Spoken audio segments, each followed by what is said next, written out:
What's up, everybody, and welcome to a Thursday edition of Morning Cuppa Hockey presented by Bet365. As always, Bet365, whatever your bet is, it's never ordinary at Bet365. We're also presented by Parasso, the most complete choice for shaving and beard care.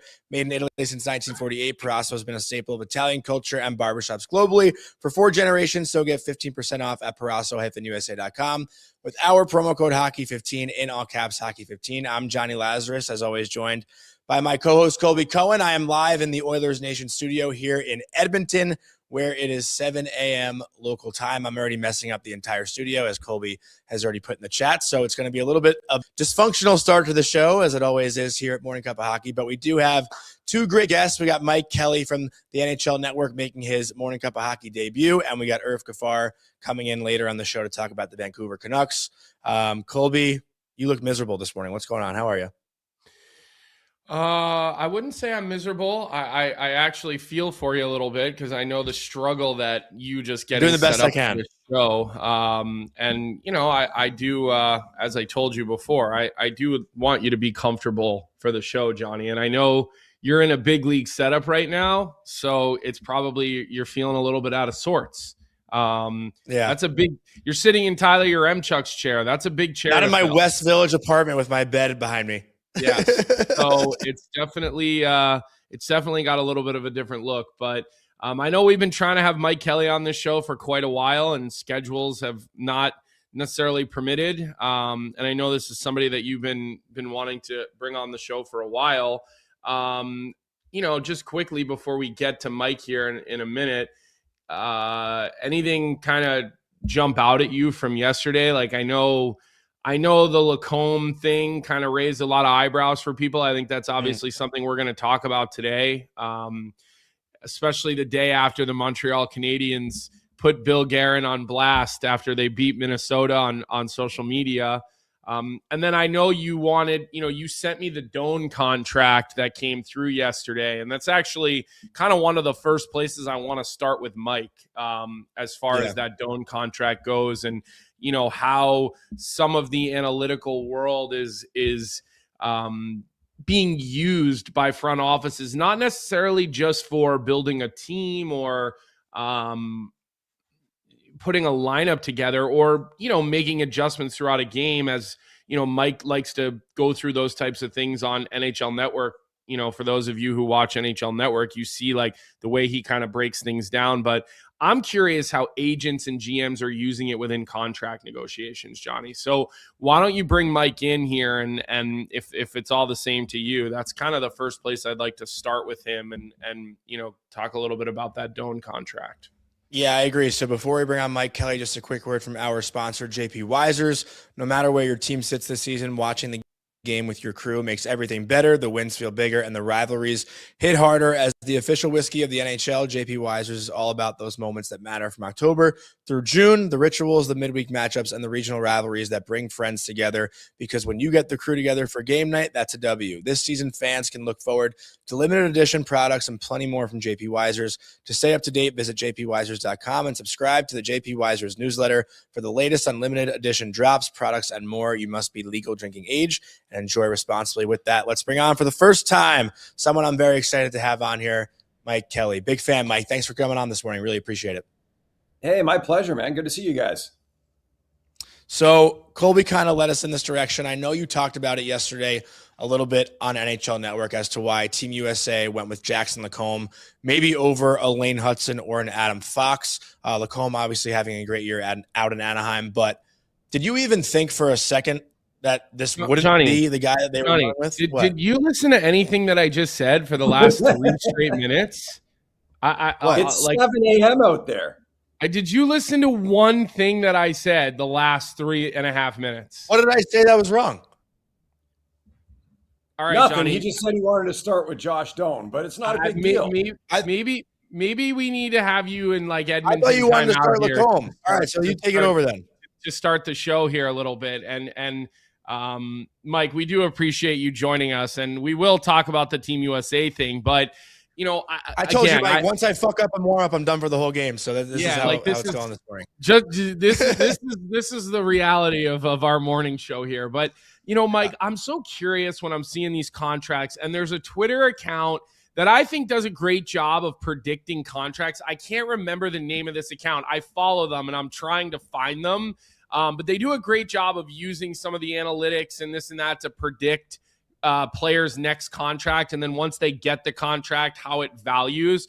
And I'm curious from your point of view as somebody who really understands sort of how to dive into the numbers while not forgetting they're still an on-ice product that has a certain level of unpredictability. How are GMs and agents using numbers when they're going into these negotiations? Because we're seeing young guys get these contracts that maybe you're buying future potential. You see a contract like Josh Doan where I'm not sure people even necessarily feel like they're buying future potential because, that number for a guy who's, I don't know, he's got like 70 points in 110 or 111 NHL games. Like he's started off his career really well. But what do you think, Mike? What is that sweet spot that GMs and then even agents are using as they're negotiating each other? Yeah, well, look, it's a tool. Our company is SportLogic. We work with 31 of the 32 teams in the NHL, and they use, data. They use analytics, all these tools, however you want to kind of put them in a bin, in every facet of the organization: scouting, player performance, obviously contract negotiations, and that's not really anything new. On the agent side of things, they use it too. There's agencies that go out and purchase data, additional data, to kind of try to level that playing field.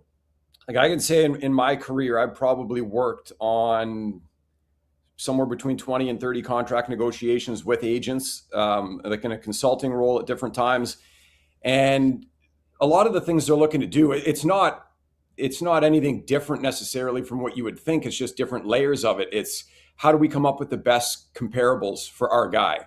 I've had unique situations where going through a negotiation, a team in one instance was like, well, your guy really benefits from playing with this guy. So the numbers, we don't know if, he's not with them, if they'd be the same. And you're able to kind of show, okay, in that example, yes, of course, there's a benefit there. But when they're apart, this player actually performs better than that guy does without him. And so all you're doing is you're looking to try to make the best case. And the teams are doing that. The agents are doing that. You find the middle ground at some point. Can I, like with this contract? Can I just ask you who the one team that doesn't use SportLogic is? If I don't know if that's public knowledge or not, but our chat is wondering that. I was also wondering that, and I can't tell you is obviously a totally fine answer too. That unfortunately is the answer. But got it. Fair enough. Have to if ask. You're a fan of the team, they probably use it. And with this Doan contract too, Mike, it seemed like pretty much everyone that responded to the tweets when it was first announced was, and this is how I reacted too, was that it was almost a steal for the Buffalo Sabres. You got a guy playing top 6 minutes, a guy who's already got 15 goals, playing really well in his, I guess, second full NHL season. And I don't know how many games he played last year, but I don't think he played the full 82 last year. I'd have to look up what his stats were. He played 51 games last year, and getting him under 7 million when he's already putting up this many points. It seems like any time you get a top 6 player under 7 million right now, it is a steal for the team. Is teams are viewing salary cap or the way the cap is headed right now? Yeah, well, there's where the cap is headed for sure. I have a feeling the cap's going to even kind of go up farther once we get beyond the current landscape of the next couple of years, and what those projections are. Like there's been overages. There's a 50-50 split, right? In terms of revenue with the players. And there's been overages the last couple of years in paying players back. So I think the cap, as you go 3, 4, 5 years out, is going to go up. And, a lot of people will look at not just the number, but the percentage of the cap when evaluating a contract that's been signed, which is good. But it's important also to look at what the percentage of the cap average is going to be for the length of the deal in respect to where the salary cap is going to be and where you think it's going to be if you're talking 5, 6, 7 years down the road. And so that's something that these players are looking at as well. All right, Johnny, you want to talk about the Olympic thing now that you were dying? Well, to talk I about actually wanted to. I wanted to stay with the Sabres and see if there's anything that you could point out, Mike, that's like really helping them go I think 13-3-1 in their last 17 games. Like, is there something that you've pinpointed in their turnaround? Obviously, we know the change in GM and whatnot, but that can't be the reason why they're winning hockey games. That's the thing. We've heard of a new coach bump, but have we really heard of like a new front office bump? I guess when the GM is saying no one is safe and everybody's being evaluated, there's definitely a fire that gets lit under your ass. But how do you go from the dreadful product that was the Buffalo Sabres to the hottest team in the NHL, and not for a week or two? Like, we've reached the point now. What did you say their record was, Johnny? 13-3-1. I mean, we've reached the point now where it's like, okay, this is more than a hot streak. Like, you don't stay hot for this long if it's just that. For sure. And look, there's the human element to it, right? I'm never going to discount that, okay, there's a massive shakeup in our organization. Like, maybe we got to get going a bit. But before that, there was, like, their record didn't really match their results. There was some kind of positive regression that was due, and they're starting to see it. That just kind of maybe timed out in a way. It's not like they're scoring a bunch more because they're doing this and that they weren't before. The process-related numbers, there's not this massive change there. Even defensively, they've been getting way better goaltending. That's always going to be the biggest driver of any kind of winning streak, losing streak, whatever it's going to be. So the goaltending's been huge. They were due for some kind of comeback to the middle based on how we're playing anyways. And they've taken a bit of, I don't want to say risk, but like, they're not turning pucks over in the middle of the ice in the neutral zone and having rushes go against them as much is one thing I've noticed in the numbers during the streak. But the two biggest things for me are goaltending and just some kind of natural positive regression. Okay, Colby, now we can go into the Jackson Lacombe stuff if you want to lead that direction. Well, I mean, we both know why Lacombe is replacing Seth Jones. Like, Lane Hudson and Adam Fox are not the player that Seth Jones is. Like, that seems pretty obvious to Colby and I, but I know there are a lot of fans who were up in arms, especially Montreal Canadiens fans, that Lane Hudson was not picked to go represent Team USA. Yeah, like I agree. I think it's a bit more who's coming out as well. I had Jackson Lacombe on the team when, I picked who I thought should be on that team before the announcement. And I know he was right there anyways. If you don't watch a lot of West Coast games, you don't see him much. He's a fantastic skater.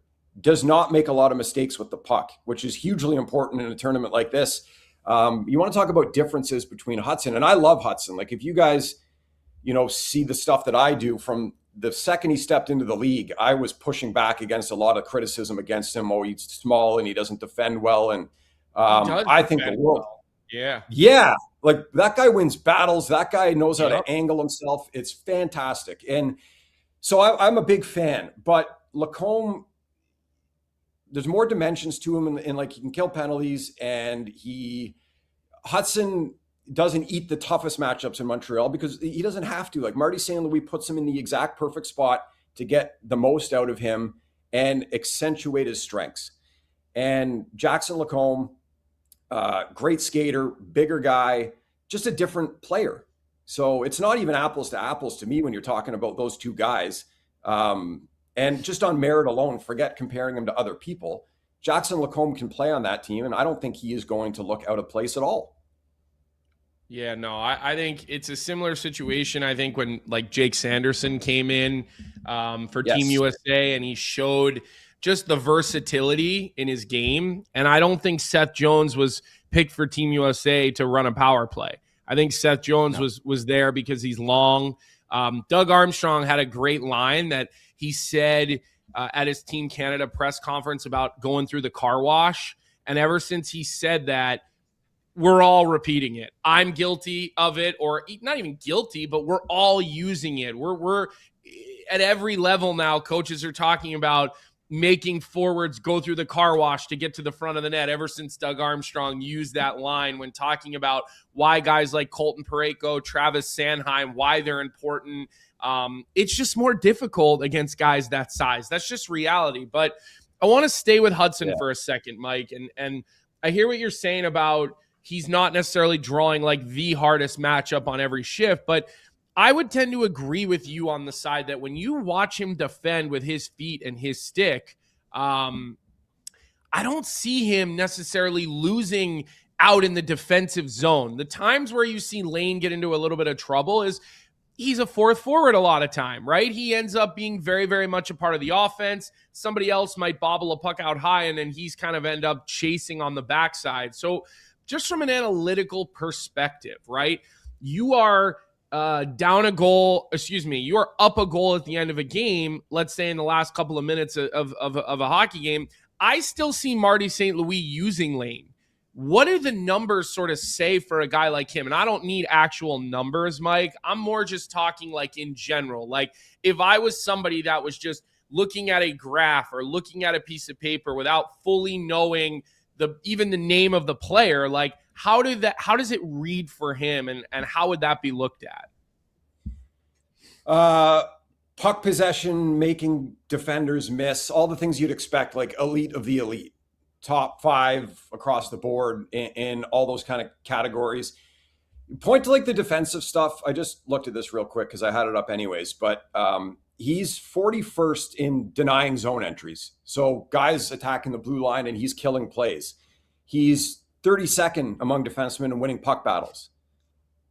Most people would be surprised by that, but if you watch the way that he does it, he's so good at if a puck's like, he's going back on a puck and it's going to be 50-50 at angling himself the right way. So not only can he win the battle, but he'll come out with the puck and skate it up the ice.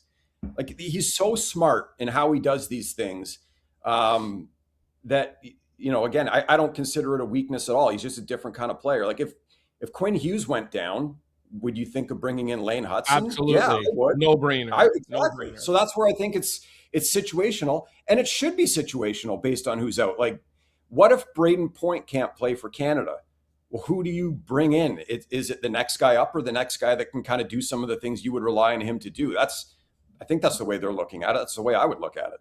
Yeah, and I'm curious, Johnny, and maybe you could quickly give your opinion on this. Like, just with Braden Point, like who can do all the things Braden Point can do? He is so versatile, and he is so strong in so many areas. Like, okay, Braden Point might play on the first line and could be the best player for Team Canada, but he could also go be on your fourth line and be your best penalty killer if you needed him to. So, my original thought there would be like, well, you'd want Bedard because Bedard can bring you offense, but and Point can bring you offense. But I just think that Point is such a unique player in the fact that he's so versatile. Like, he's always the guy everybody brings up, and they're like, well, who would you replace him with? That's a challenging question for me to answer, Johnny. Like, how would I replace Braden Point? Just listen, I've been so high on him on this show for multiple years, and like my love for that player and what he does is widely documented. But I have no idea how I'd replace Braden Point. I really don't. I'd have to really sit down and think about that. I still think it's Sam Bennett. I can't believe they left Sam Bennett off the roster to begin with. Like when it comes to playing in big games, he had the tying goal last year in the championship game in Four Nations. Obviously, won the Conn Smythe in the playoffs last year. Like this guy has performed in big games time and time again. I couldn't believe they left him off. Or like that's kind of the obvious choice to replace Braden Point. But do we want to get into a Team Canada conversation right now? Is that where we're heading, Colby? I mean, listen, go ahead. I don't want to do it. You know what? We don't have to do it, Johnny, but I'm with you. I would break the rule on situational depending on the injury and just put Sam Bennett on the team. Yeah. I was surprised he wasn't there either. Yeah. I mean, I do think there's something to be said for the way McDavid has gone off since Zach Hyman has come back and how good Zach Hyman has been since he's come back. And I think a lot of people are quick to always go back to the Chris Kunitz, Sidney Crosby situation. Like that does make sense to me. It really does. I mean, with how good McDavid has been since he got his pacifier back, and I don't mean that in a disrespectful way, like there's something to be said for that guy that you just don't have to think about, and you know where he's going to be and he knows where you're going to be. And it's not necessarily, everyone always says, oh, you could put anybody with Connor McDavid. You could put anybody with this player. Like, sure, to an extent, but there's also certain guys that have made an entire career off being the wingman for the superstar because they know how to play with the superstar. And I don't know how we would quantify that, Mike, or how that shows up on paper, but we're all hockey guys, right? Like we can all see that with our eyes. Yeah, you know what? Like I was talking on the network yesterday about something kind of similar with Mike Rupp and Devontae Smith-Pelly. We're talking about Pasternak. just how good he's been for Boston this year. And like, I didn't see Boston having a playoff caliber team. Good for them for what they're doing. But like, Husnadinov's playing with him now. And that guy looks like he absolutely can hang with Pasternak because he's fast and he's smart. And you'll see Pasternak make these two nice plays, and all of a sudden the puck's on this guy's stick for a tapping in the front of the net. But he knows how to get there too, right? So anyways, we just kind of had a whole conversation about it's not like you can put anyone with a superstar player and it just works. You got to be able to think the game and play the game a certain way too.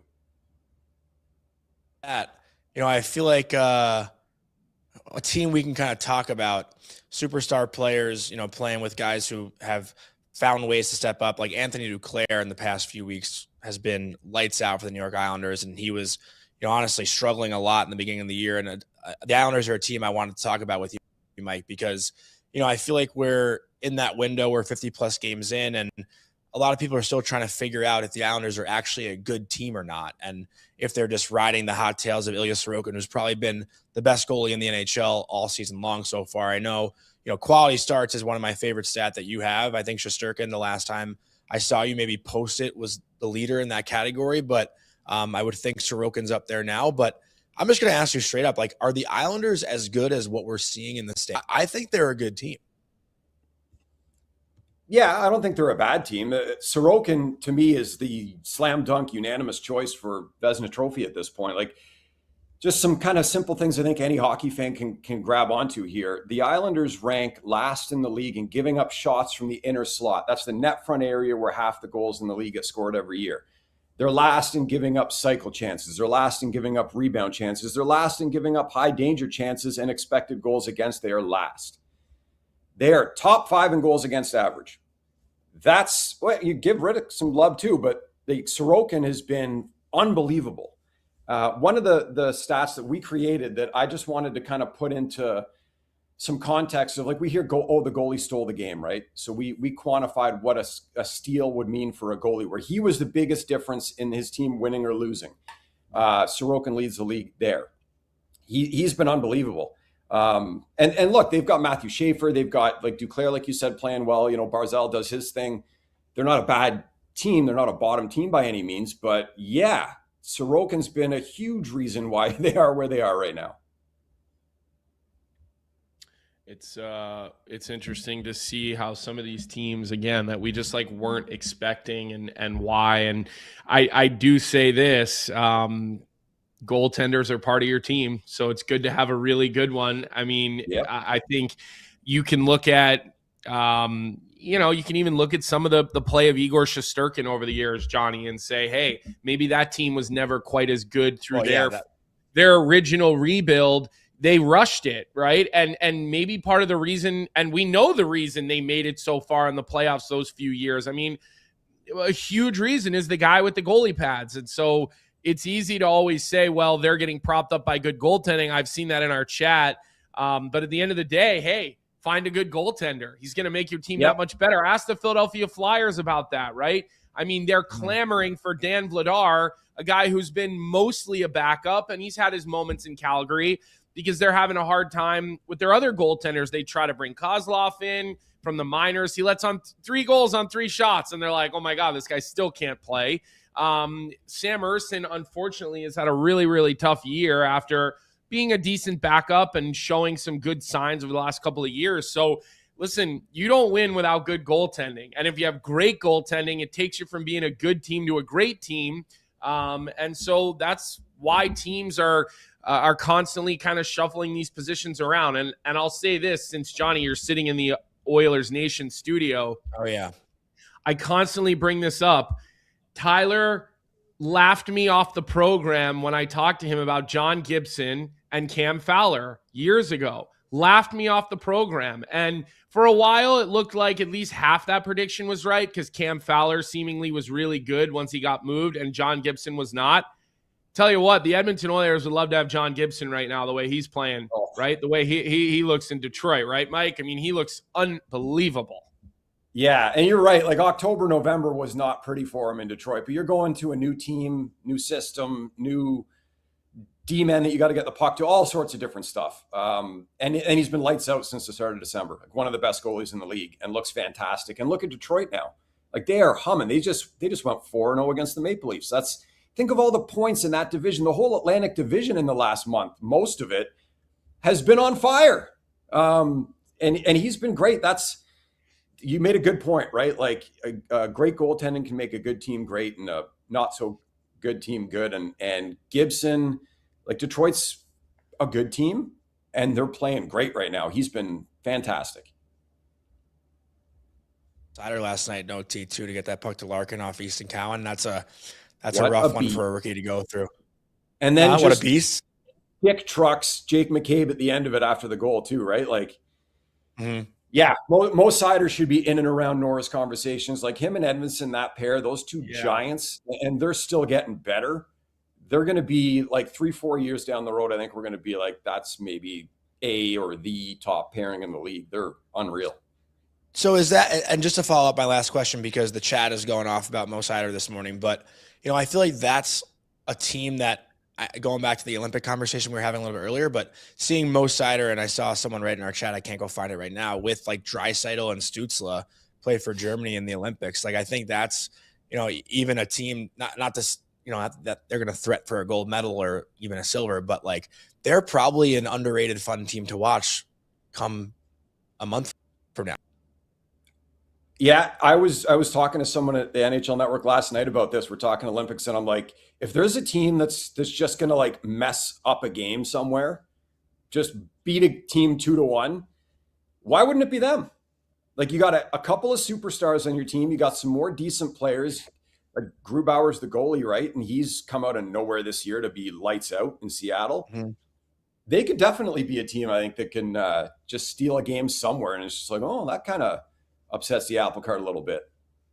Yeah. Well, listen, it always gives you something to think about when you have the opportunity, like with Sport Logic, to kind of watch a game and then, okay, this is sort of what I think. And then you kind of go over to the analytical side and you start looking at things and you're like, okay, how does this match? And, based on what I saw, how does this all, I coach junior hockey, Mike, and we have a program that the league provides to us called the Prospects Exchange, TPE.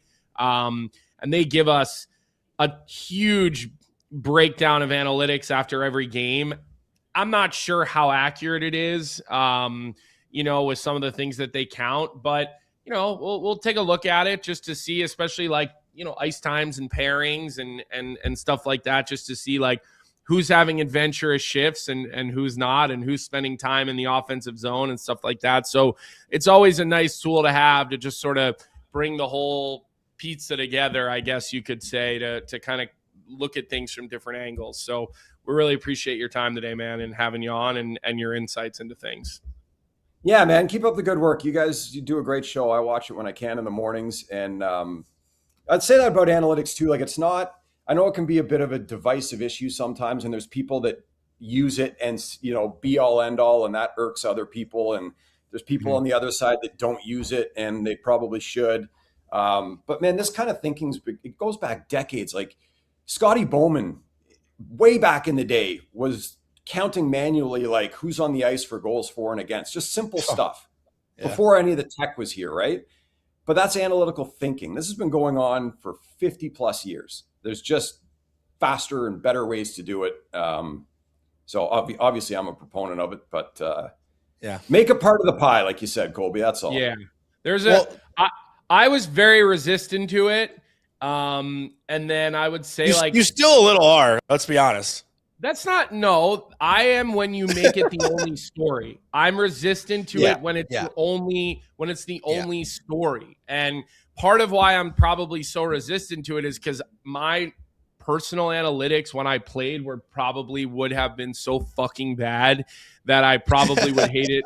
Really would have hated it. It really would have given my coaches reasons to keep me in the press box, which, I mean, they did anyway. But I do, like I said, I do like, we have Brant Berglund come on our show a bunch, right? And there's this sort of happy medium where I feel like you can use it as long as you're realizing there's a pizza. And it's not just, okay, my eye said this, the analytics. No, there's a bunch of slices in a pizza. And so I do think it can be an important and very useful part of a pizza pie. And like I said, I don't live by it as a coach. But I look at it. I do. I look at it, and a lot of times when a guy is unhappy with their ice time,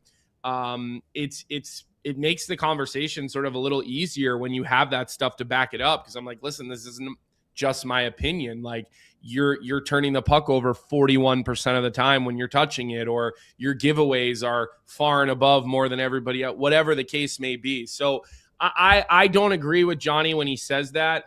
But I do get annoyed by the, like, shove it in your face, like, this is the be all end all crowd because his expected goal said this. And I'm like, yeah, but he hasn't scored in 19 games. So, like, okay, like I have a hard time with Jonny telling me Lafreniere will be in the Hall of Fame because of his expected goal ratio. I'm like, yeah, but he never had more than 40 Here we points, go.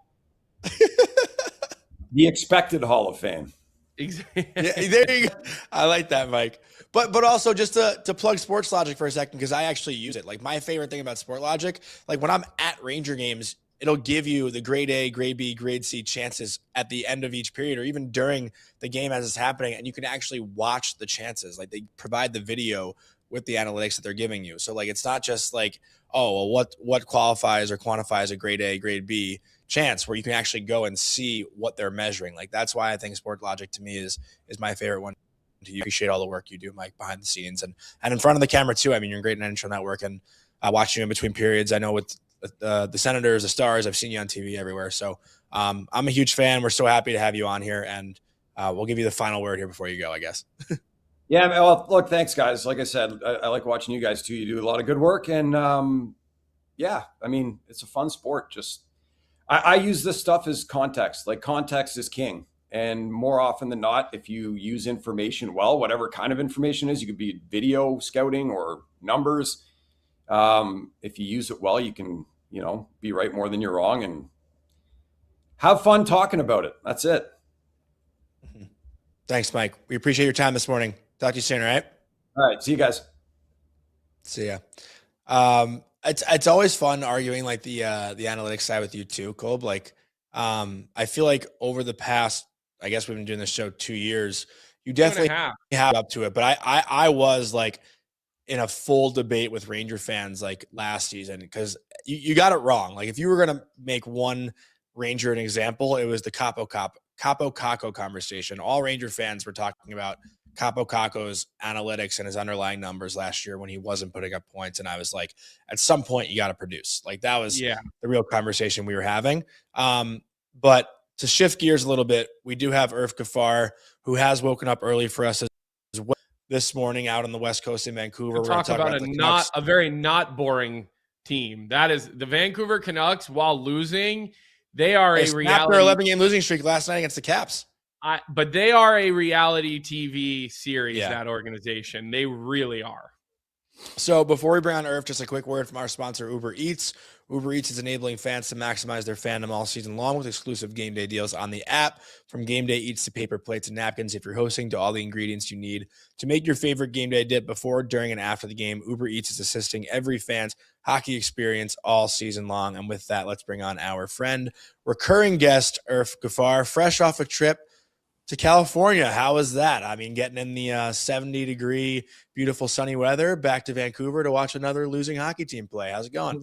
Yeah, buddy. It was great. Thanks for having me on. I appreciate it. LA was awesome. Nice to be in the sunshine for a little bit. And then, yeah, you're right. They continue to lose as I was on the trip. And then I got back home, and lo and behold, they beat the Washington Capitals last night. So here we are.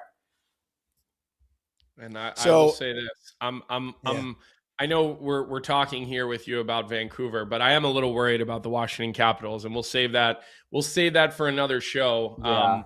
And Irf, the thing I wanted to start with you today, because Jonny sent it to me, and he was kind of looking for a reaction from me, and he sends me videos, not necessarily just for a reaction, but he just wants to make sure I'm seeing them. The Connor Garland clip, where they asked him about Adam Foote and calling out the players. And, my response to Jonny was, damn right, that's how he answers that question. Because if there is a guy who has the cachet, who is close enough to the players, because he really just, he's only been out of the league not that long, and an incredibly well-respected player. I mean, I played with the guy for a small window of time, and he never acted like a god, but he was a god.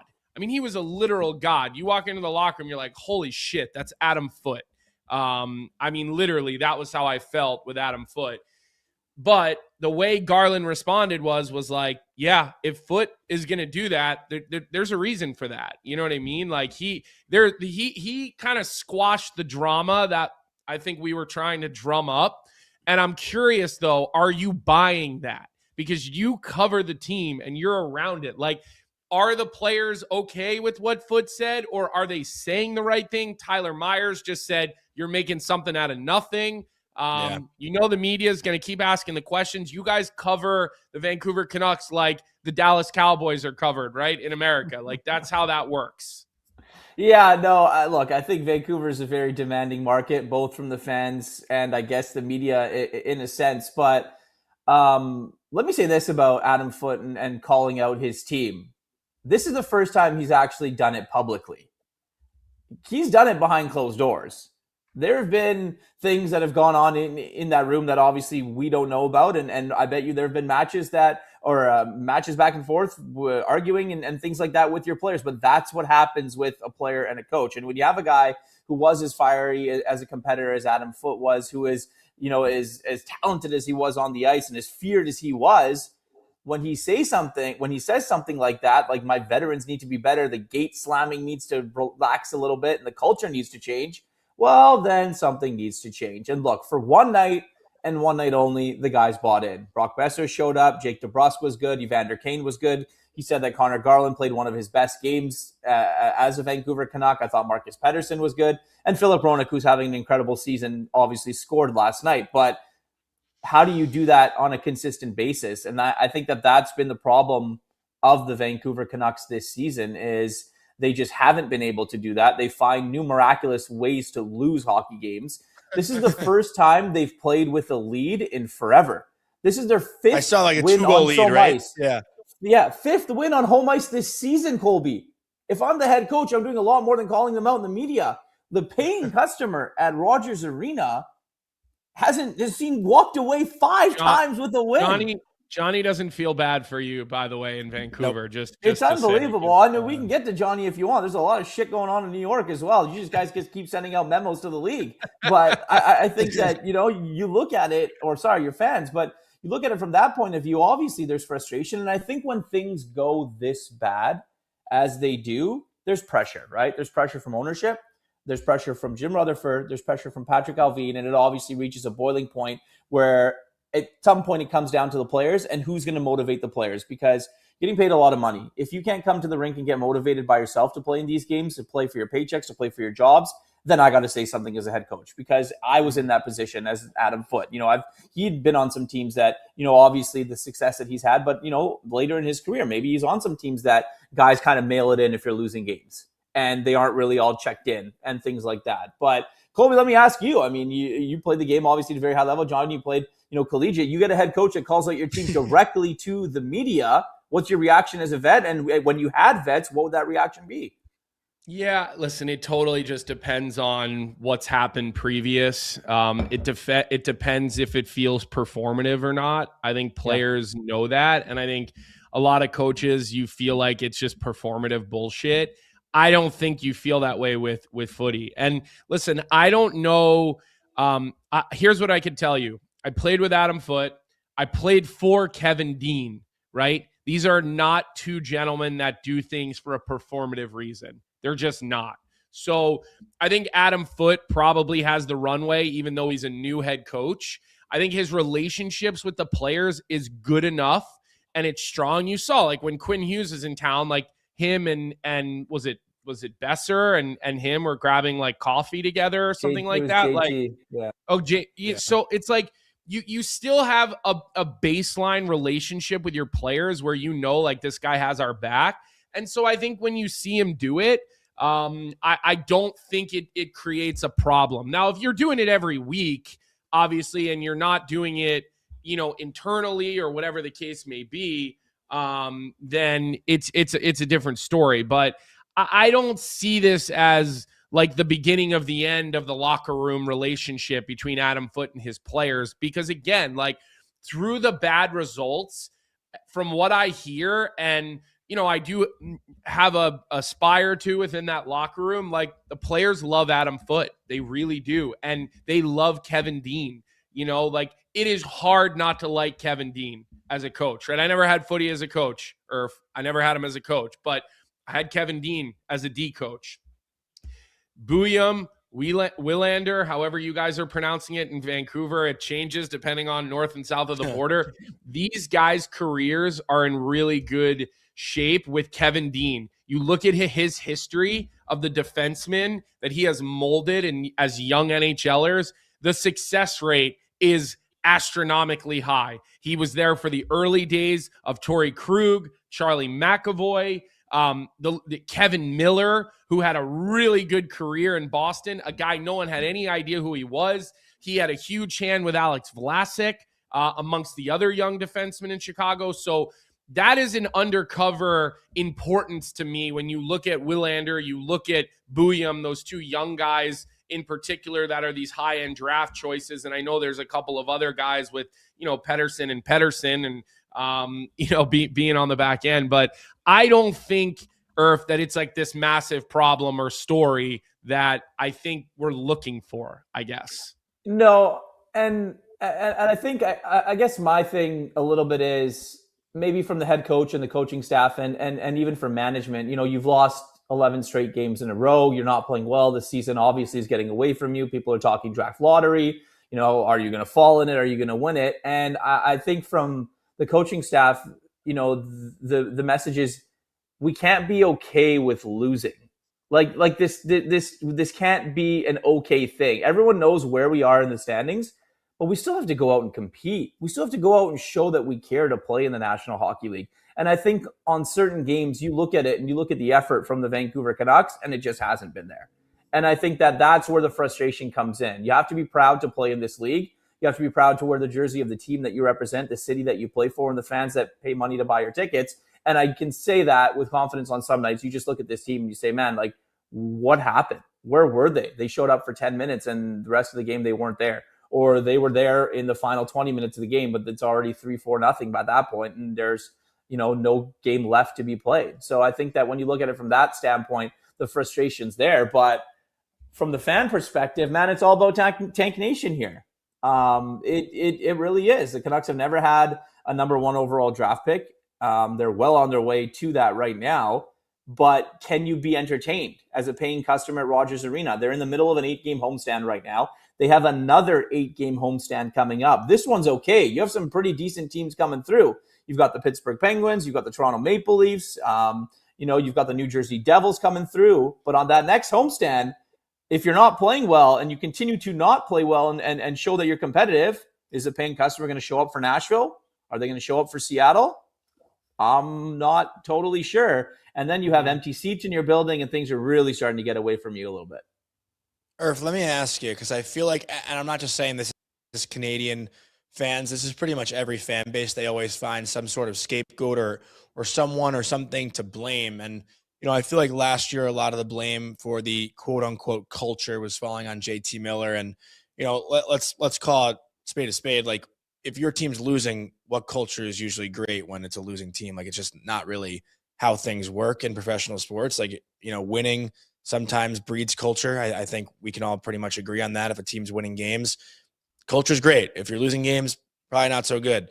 But this year, like, now that Quinn's been gone for a good stretch of time, like, what is the blame? Like, who are Canucks fans pointing fingers at right now? And I haven't necessarily seen it. It can't really be Adam Foote, can it? Like, it's at some point, like, you got to put something on the players here, I would think.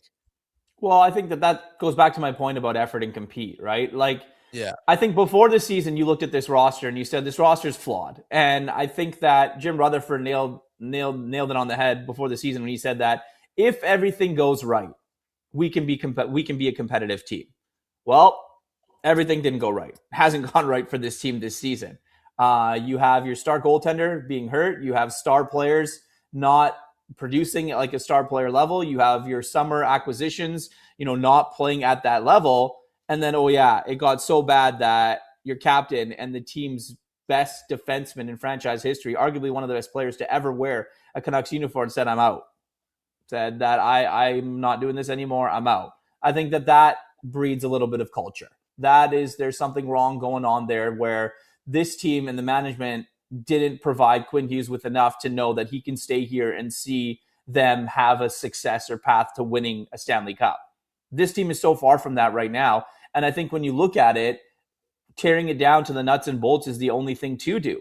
When you look at veterans, when Adam Foote calls out his players, if you're going to get Gavin McKenna number 1 overall, do you have enough veterans in that room that you trust that much to insulate a kid who is going to be, a highly touted prospect and potentially be the face and future of your franchise, along with Zeev Bium, and Liam Ogren and those young players and Tom Wielander and things like that? Do you have enough vets? Do you have the right vets? And is this a room and is this an identity and a team that you want to bring them into? And I think that's the biggest thing, right? You have to look and see where these guys are and who these guys are, who you want to surround your team with and who you want to build with. I said it yesterday and I've said it before. It's bad. It's gotten really bad, but I think that things can still get worse. Like, they still have a trade deadline to get through. They still have players that are now not only playing for jobs, they're auditioning for other tems. Drew O'Connor, that guy's going to be a name that's going to be talked about. If Evander Kane gets on a run, that's a guy that's going to be talked about for a long while. You look at a guy like Jake DeBrusk. Would he be willing to waive if the right opportunity came? My sense is that yes, he would. And then there's obviously Elias Pettersson. If they really want to tear it down, I think that's more of a summer move. There has been some interest and some intrigue from teams, but we're going to have to wait and see. So once you start to do that, Colby, you get rid of X, Y, and Z and a core of this team. You need to start rebuilding a core. Yeah. That is not easy to do in the National Hockey League.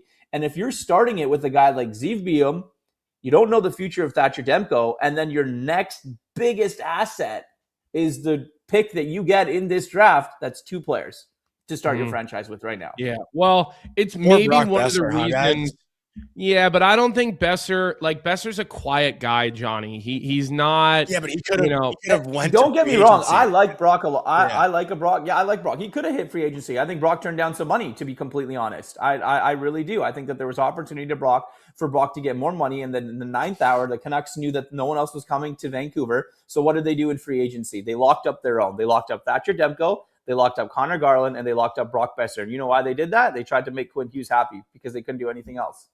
Yeah, but it's probably one of the reasons they're so resistant to trading Connor Garland, because if you do go out and get a guy like Gavin McKenna, or you get one of these top 3 or 4 players in this draft, you do need guys like Connor Garland. He's probably too good to be on a rebuild team that's going to be like a dreadful team. But I mean, you can look at some of these other rebuilds that we've seen that are seemingly on their way to being successful rebuilds. Like, you look at the trending direction of Chicago and you look at the trending direction of San Jose. And granted, you can point to 2 particular individuals and say why this looks like it's a trending in the right direction. But in both those scenarios, there has been veteran players, whether it's Toffoli, right, being with Celebrini and Smith.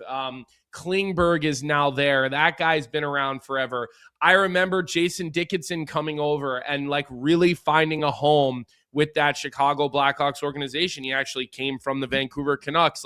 I witnessed his impact in the locker room, and you don't have to be a marquee 11, 12, $13 million a year guy to have that type of impact, which is why I think Connor Garland is so valuable as they go through this rebuild. Now, he might be miserable. He might hate life going through it, being the worst team in the league for the next couple of years as they try to rebuild. But guys like that are super important, because when you're losing game in and game out, you need a voice of reason. And again, I think Mike Greer and Kyle Davidson in particular, look at Foligno, right? They overpaid Bertuzzi a little bit. They brought Domi in and maybe overpaid him a little bit for a couple of years. All of these decisions that I watched Kyle make in Chicago that people sort of didn't understand, well, why is he overpaying this player? Well, because it's for 2 years, and you need that type of veteran personality around when it's cold and it's dark and you're losing, and it's like, holy shit, we got a home and we got to get on the plane and go get our teeth kicked in here tomorrow in Vegas. Like, that type of stuff is super important, Irf. Let me just ask you like more of a pointed question here. Does Adam Foote survive this season, or do they look to move on from him after this year as they go to this rebuild? And do they look at like a quote unquote rebuild coach? Because there are those guys out there that seemingly are getting hired for these rebuilds consistently. I don't think he does. I think he survives it. I do. I think that they know that this isn't going to get better overnight. Like, you bring in Scotty Bowman's not saving this team. Like, there's Pete DeBoer right now doesn't have a job. Isn't saving this hockey team. Like, right. There's no miraculous coach that's going to come in and turn around and change the system and be like, okay, we're going to now, instead of getting 5 wins on home ice, we're going to end up with 20. Like, it's just not going to happen. This roster is not constructed that way. And that's on management. And I 100% agree with you on the veteran thing. Like, you mentioned Tyler Toffoli. If the Canucks, after that COVID year, would have signed Tyler Toffoli and Chris Tanev to contract extensions, both of them wanted to stay and be in Vancouver, this team would be in a very different place. I'll just say that right now. But you look at, from Adam Foote's point of view and from the Vancouver Canucks point of view, I believe he's got 2 more years on his contract after this season. I can't see it unless ownership and management is like, okay, well, there needs to be a different message somewhere. The message is lost from the head coach on the players, and he's not the right guy to do this. Adam Foote might be the guy that is part of this rebuild, and then who knows? Maybe Manny Malhotra is the guy. I'm not entirely sure that Manny Malhotra wants that job right now, or what have you. So it's an interesting conversation to have. I think that there's a lot of people, and some people that I've talked to, saying that, Foote's got to go. I think the fans would suggest that, he's going to be the scapegoat in all of this, but the scapegoat is just basically how bad you are, right? And there is a light at the end of the tunnel in all of this. I mean, for as bad as it's gotten, you get Ivar Stenberg, you get Keaton Vierhoff, you get a Gavin McKenna, like that changes the trajectory of the team a little bit, right? And the Canucks, not since Daniel and Henrik Sedin, have ever picked that high. Sure, they've gotten great top 10 picks. You picked Horvat, you've picked Elias Pettersson, you've picked a Quinn Hughes, you've picked Vasily Podkolzin. You've had guys in the top 10 where you've picked and they've turned out to be very, very good National Hockey League players. But wasn't Willander 5th? Willander, yes. Willander as well. Yeah. Was he 5th or like 11th? Oh no, Willander was like 14th, wasn't he? Or 15th? Yeah, he was somewhere. He was somewhere in that mid. He was somewhere in that mid range, and how's he been? High too, but that was what do you think of Willander? What do you think of his game and how he's playing? And well, I heard Irf call him that, but he was at BU for a couple years. I was just calling him Willander when he was. I'm sure BU. Everyone else at BU was too. No one was doing the Willander at BU. No, but that's what I mean. You guys have added a little flavor to it up in Vancouver. You got Dave. Is Dave Tomlinson is he Sniper doing TV for you still in Vancouver? Yeah. He is, right? Yeah. Him and Ray work together or kind of off and on a little bit like him that. And John Shorthouse, and then John Shorthouse and Ray Ferraro. Yeah. So I'm sure Dave Tomlinson got the name. He's a former BU guy as well, so I'm sure he did his homework on that. But how's he been? Like, and Booyam as well. Like, because I do think those are shining pieces that when you're building a back end, if you're starting with those 2 guys and developing those 2 guys properly, they should be able to be a 1-2 in the National Hockey League at some point. I think that would be the hope.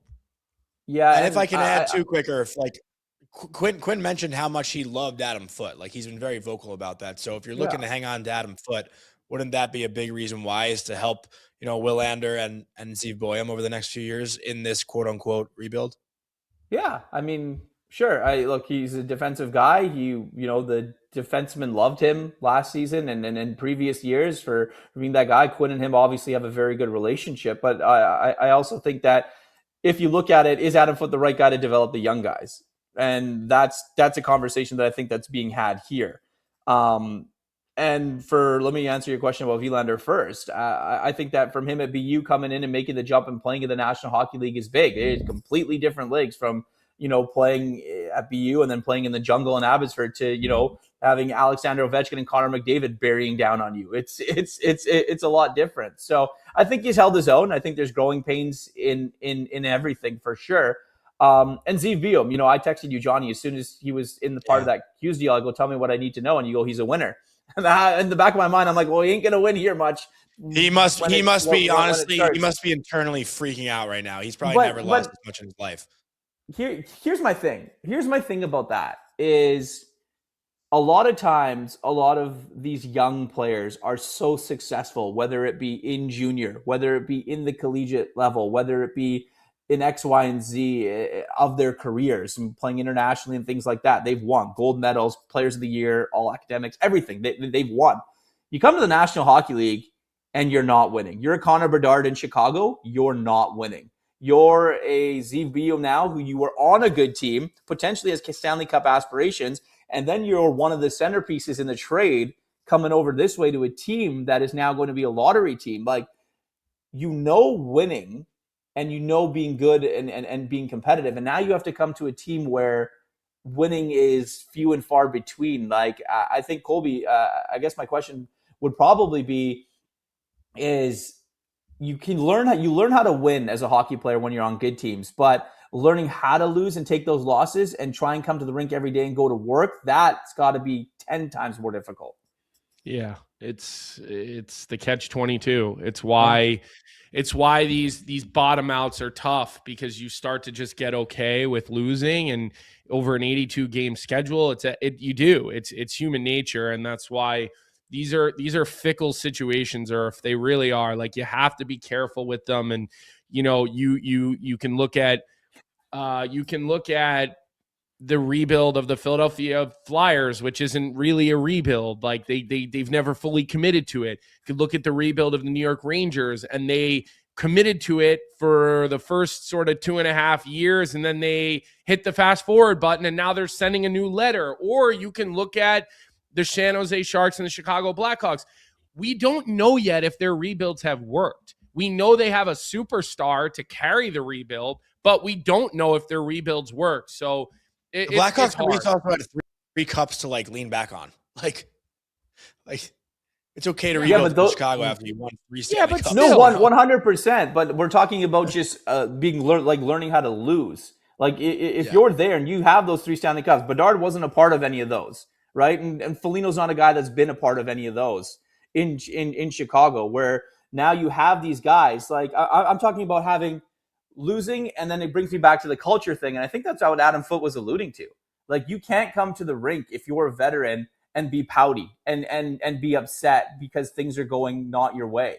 Like, you have to have some sort of professionalism in all of this at the end of the day, where you still play in the National Hockey League, you still get paid a shitload of money for some of these guys, and you have to be an example for your young players, because it's not so okay to come to the rink and be that upset about things. I understand that, but there has to be a little bit of professionalism in it, because look, for the Vancouver Canucks, you have 5 wins on home ice. You are in the bottom of the standings. Like, you have to go on a run to catch the team that's above you. Like, that's how bad it's gotten here. So in all of that, once you realize all of that, you say, okay, well, we got to go out and at least show that we care. We got to go out and at least be competitive. Yeah. We got to go out and do that. And I think that last night did turn it a little bit. I'll tell you though, like, I didn't get paid to play, and like Colby and I, our hockey experiences, especially in college, were so different. Like, you know, he played on teams that went to the Frozen Four and couldn't even crack a fucking Frozen 40.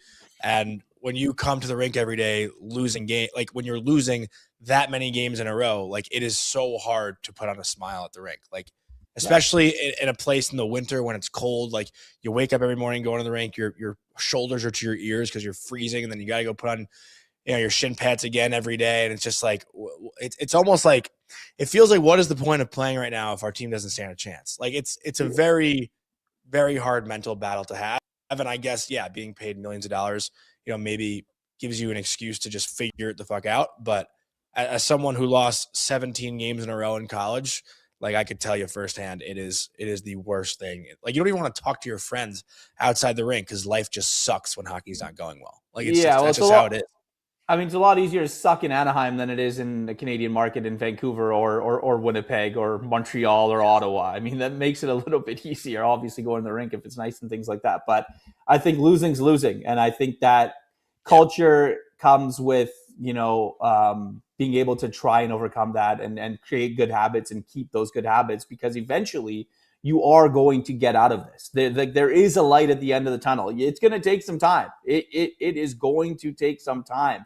But if you're willing to stick it through, like you mentioned, a guy like Connor Garland, if he's willing to stick this through and be there, you look at, when he wears a letter on his chest and things like that is someone that they may need. Would I be shocked if the Canucks trade him before the trade deadline? Absolutely not, because the kind of other teams might look at him and be like, all right, this guy's going to help us and he's got a good contract for the next forever. But I just think that, this team itself here in Vancouver has a lot to learn, and they're going through it together. Mm-hmm. Well, listen, the Vancouver Canucks soapbox, I think a lot of that starts in the big corner offices and not in the coach's room and not in the locker room. Well, there was locker room soapbox from some of the players last year. I think you've kind of moved on from that. Although Pettersson will always give us a reason to be critical, it seems. But I do think a lot of the issues really, really, really stem from the top, and they trickle down into the C-suites, and I think that's something that needs to be fixed. And I think you look at what people are saying now, and yes, Buffalo's won 13 games and this and that, but like, you have competent hockey people. And listen, Jim Rutherford, the guy's a lifer, he's a legend, he's built winning teams, he's there's no doubt. But I mean, you even just look at the fact that like people, like they can't even get the names right for the jobs. You call Patrick Alvin your general manager. Like, you're just lying to us all. Like, we know who the puppet master in Vancouver is, right? So we will continuously check in with you, Irf. No matter how many games they're losing, they're always something to talk about in Vancouver. And we will always appreciate you getting up at the ass crack of dawn to be with us, as a lot of our chat members are. We do have a lot of West Coasters, which we appreciate. So thanks for coming on today, man. We are grateful for your time and for you to get up early with us. All right, gentlemen, be well. It's always fun joining you guys. Anytime, let me know. All right. See you, thanks, pal. sir. Appreciate it. All right. Where do we go from here, Colby? Any other hot topics you want to talk about? Do you want to talk about the end of that Flyers game last night? I mean, that seems to be the popular thing this morning. I don't know if you caught the end. I just saw it as I was getting into my hotel room in Edmonton. I mean, a crazy, crazy finish out in Utah, and things just seem to get worse and worse for the Flyers listen, right now. People hate Garnet Hathaway. Like, they've been all over him all year because he has no goals and no points, and people just murder him and say he shouldn't be able to play. But it's unfortunate. Like, I saw that and I just was like, oh, like I actually felt he does bad have one for goal. him. No, I'm not saying it's like zeros, but I mean, people just constantly throw that up. And Vic showing the video, I mean, he has an opportunity to end the game 4-3 with a minute and a half left. He gets his pocket picked, and then Clayton Keller scores about a minute later. I feel for a guy when that happens. I really do. I think there are other things you can point at. I didn't like the play Travis Sanheim made, a guy who I love, but I didn't like the play. I thought in overtime, Konechny, he bobbles a puck, and I don't think he gets back as hard as he could, in my opinion. So unfortunate outcome for the Flyers, in a game that they should have won that hockey game. And it'll just continue. Everybody's freaking out about Mitchkov's ice time again because he only played like 12 plus minutes because it's a tight game and the coach doesn't trust him. There's been stick penalty issues that they've been talking about, and look, it'll be like the Flyers they're going to continue to be an interesting team because I just think you're going to see them finish this year like they do every other year. They're not good enough and they're not bad enough. And that's kind of what they'll continue to be. And until they really commit to the rebuild, I've said this all along, Johnny, like I haven't changed my tune on the fact that I've always I support, I think Danny Briere and I think Keith Jones are competent guys. Like, they know the game. They know what they're doing. They have to have a plan because they're both smart guys. I just don't know what it is. Like, I can't figure it out. So I'm going to give them the benefit of the doubt that they know what they're doing, but I can't figure out what it is the plan is there, because I think they end up right on the outside looking in. I really do. I think they end up right in 9th or 10th place. They're outside now. I know. Yeah, they're outside now. And I think ultimately this is their destiny, Johnny. Like, I think they end up on the outside looking in, and they end up in that, not, drafting somewhere between, let's call it like 12 and 15, right? And that is been the Flyers for a decade, unfortunately. And I can understand. I see Dan in our chat, Dan Knightley. He's feeling down about the Flyers. Like, listen, I understand it. And it's got to be hard to see like Demidov doing what he's doing, and then Michkov doing what he's doing. And, everybody's very upset about the ice time. And a lot of that, unfortunately, Dan, I know I part with Flyers fans on that. I don't think Michkov is deserving of more than necessarily he's doing. And I understand that, the coach was not brought there to lose games. He's brought there to win games. So he's doing what he thinks is best to win the games. Listen, like, it's not working right now. This team has lost a lot lately, and maybe they do need to get Michkov up the lineup and try to turn him loose a little bit. I don't know. Like, you got to try different things, because what they're doing right now it's just not working. It is just not working. Do you think they would trade Couturier? Absolutely. If there was an opportunity to trade him, like, I think you look at Couturier and, I'm going to just look at his contract. He's got the no move, and he's got, I think 4 more years after this year at 7.75. Listen, I think at the end of the day, a third line center is kind of becoming a $6 to $7 million player with the cap. So I think if Sean Couturier is a 14-minute a night guy on your third line and killing penalties for you, I think Sean Couturier is still a useful player in the National Hockey League. I'm not as down on him as everybody else. I'm not looking at him. It seems like the Flyers fans are done with him, though. Oh, they're so done with him. For a plethora of reasons, they're done with him. I think that he is a guy that the other players on his team trust.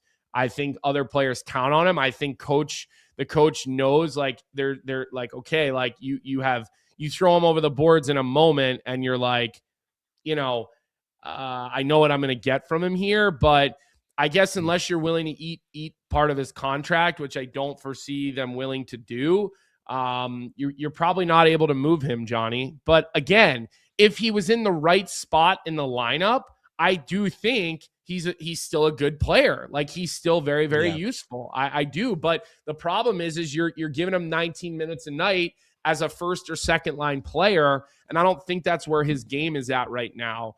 And so, I think all that can be true. Was with Sean Couturier. Like, listen, people need someone to blame right now. They're blaming Tocchet and they're blaming Couturier. That is no, nobody's blaming Michkov. It's the opposite. You can't. I feel like it's 50-50. I feel like the fans are saying, like, you can't even say the word Michkov without people losing all rationality. Okay, in Philadelphia, you can't even say the word without people losing their rationality. So those are your two scapegoats right now.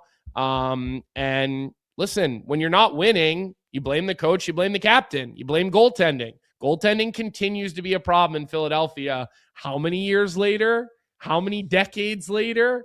It continues to be the story. Yeah. Anything else before we kind of wrap up today's show? I know the big thing over the weekend, I don't even know if you're aware of it, but Friday night, Mitch Marner makes his return to Toronto. Not sure if you knew about that. The Vegas Golden Knights are on a road trip. They play in Boston tonight. They play in Toronto tomorrow night. Obviously, Vegas beat Toronto in Vegas last week, and now the big Mitch Marner coming back to Toronto. We won't be able to talk about it till Monday, but not sure if you wanted to just touch on that quickly, because that will be the main topic, I think, over the weekend. Well, we'll talk about it Monday, and we have someone in our chat, Jay with 81, says it's very 50-50. Colby's feed is just toxic. Okay, listen, like good input, Jay with. I don't know, are you a Flyers guy? I don't necessarily. Well, that's why. But that's what I was saying. Yeah, I think there are a lot of fans who blame Michkov for not demanding more. Like, you know what I mean? Like at some point, it is on a player to like do what you can with the minutes you're given and earn more. I don't see him showing enough growth. Yeah. And then everyone say, well, you have him as a third liner. Well, I mean, listen, what does he have? 1 goal, 2 goals in like 20 games? Like, you know, so there's different ways to go about it, and we'll see. The only other comment I want to make, because then I got to go, Johnny. Auston Matthews, man, his legs look like he's got some sparkle in him. I watched a lot of that game last night. Matthews is back to creating on every shift. Matthews is back to winning every puck battle, jumping through holes, creating separation for himself. Something has changed in Auston Matthews. And again, you watched it last night in a very, very tight hockey game. You just saw like, give me the puck, right? Give me the puck. And that was the Auston Matthews we saw last night. And I liked seeing that. And then there's a comment from Rome E1I in the chat. Michkov's got to play on his natural wing. I don't even understand that whole debate on social media, because are people saying the natural wing is the strong side? Is it the offside? I'm very confused what people are even talking about with this whole natural wing situation that I keep seeing in the you know, from the, you know, the birds have been chirping on social media. He's a right winger, is he not? I don't even know what he Doesn't is. He play? He plays his offside normally, I thought. So right, so like that's, you know, it's like. But Rome is saying strong side, I believe. I think people are talking about that in many, many different, many different ways. And, Whiskey and Wings says they only won the game in overtime, while Catfish Austin tried a cutesy spinorama and missed the net shot in overtime. Listen, I get no issues in overtime. If you're going to try to take a guy one-on-one and make a play, I thought last night, listen, great. I'm so glad it ended in overtime. It was like a bummer to see Easton Cowan, the way it went down, right? I don't like seeing that happen to a young player. I mean, Seider made a great play, unbelievable play, honestly, and then Larkin with a pretty little finish.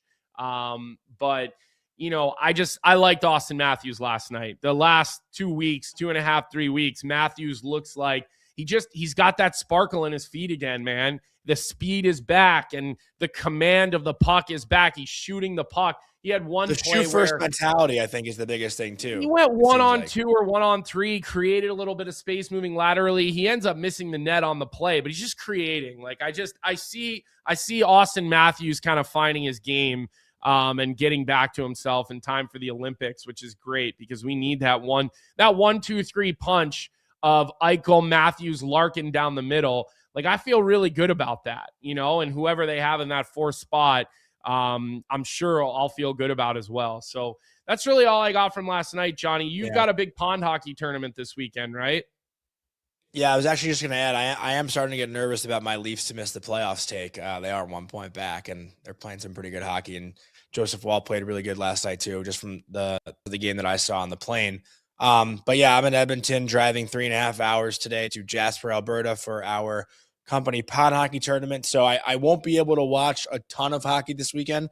I know Tyler and a couple of the guys and I have planned tonight to stay in the cabin and I think watch some hockey. But as far as the games tomorrow night, Saturday, we're going to be on the pond. So won't be able to catch a ton of games. I'll try to catch as many highlights as I can. And then hopefully I don't get stuck in Toronto on Sunday night because I heard there's going to be a really bad snowstorm hitting the East Coast or hitting the New York area Sunday. So praying that I get home safe Sunday night, but should be a fun weekend. I'm sure we'll have a lot of videos and content that we'll post throughout the weekend. It's a beautiful scene here. It's on a pond. There's like usually 3 rinks on the pond with the mountains in the background. I came here last year and it was an absolute blast. So really excited for the weekend. I got my girlfriend here with me too, and she's getting her first like hockey weekend experience, spending it with a bunch of Canadians. I told her last night, we were in the elevator in Edmonton.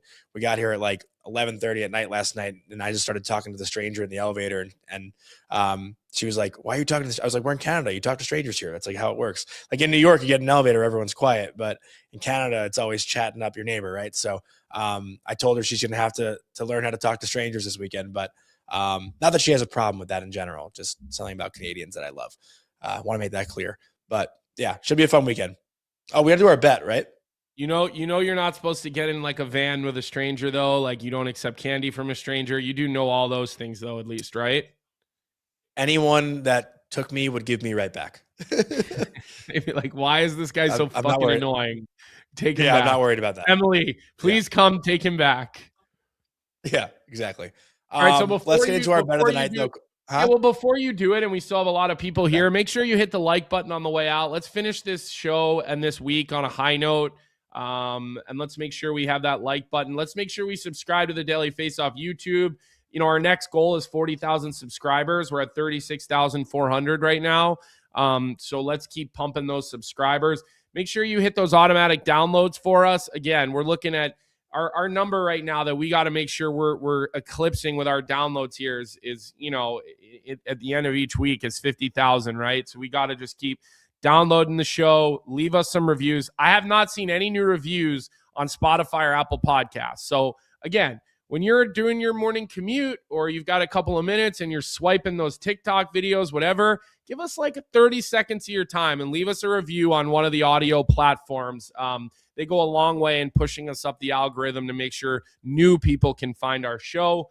And again, leave your comments on the stream as soon as the show's over. I responded to one yesterday. Jonny, a Rangers fan, was having an absolute meltdown saying I'm not allowed to talk about the team or, you know, basically get the Rangers out of your mouth. Stop trashing on the Rangers or whatever. You know, everyone wants to play for the Rangers. And I'm like, buddy, you're a fragile, thin-skinned person right now because the Rangers are going for their second rebuild in the last 10 years. So you live in fantasy land all you want. I'm sure he'll run into you there in fantasy land, but do all those things for us on your way out the door before Jonny gives us a winner.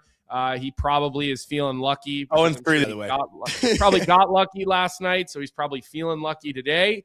And so, Jonny, with that, Bet365, let's end the week on a high note. So tonight's Bet365, bet of the night, whatever your bet is, it's never ordinary at Bet365. Download the app and get in the game. You must be 19 or older. We're going to go with the Boston Bruins on the money line at home. They're hosting the Vegas Golden Knights like we just talked about. The Golden Knights are playing in Toronto tomorrow night. This is one of those games where maybe they're kind of overlooking this game and thinking about the big return for Mitch Marner tomorrow night. Boston getting them at home.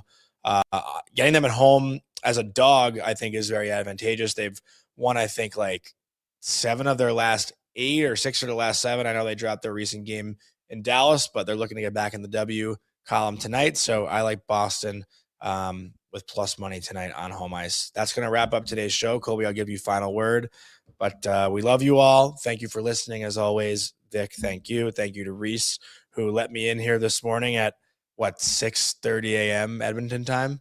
You told us that Reese almost ruined the whole show. Now you're going to thank him? I did not say that. Obviously, you know, Reese, we got a lot of guys behind the scenes. Nick Caroli is another big one too, who always helps us out when we have a lot of technical issues. Like I had Monday morning, our show was 10 minutes late, and Nick came in and saved the day. But yeah, here in the Oilers Nation studio for the day, I'll be doing a ton of different shows around here this morning, and then I'll hit the road to Jasper and hopefully have a great weekend playing pond hockey. All right, Jonny, have fun. Don't do any. Actually, do a lot of dumb things because they'll text me about it and we'll talk about it on the show on Monday. So definitely, there's no way you're getting back to New York, by the way, on Sunday. There's no way. So I know. Make sure you find a hotel. Hopefully Vic can house me Sunday night. Make sure you find a good hotel with good Wi-Fi. All right, pal. Hit the like button on your way out and have a great weekend, everybody. We'll see everybody right back here Monday morning, 9 a.m. What's up, everybody? Thanks for tuning in to Morning Cuppa Hockey here on the Daily Faceoff YouTube channel. If you enjoyed the show, make sure to hit that like button, subscribe, and turn on notifications so you never miss an episode. And don't forget, we've got more great hockey content every day. You can catch DFO live at noon and stick around for the Sheet with Jeff Marek at 1 p.m. right here on Daily Faceoff. Until then, keep your coffee hot and your takes hotter.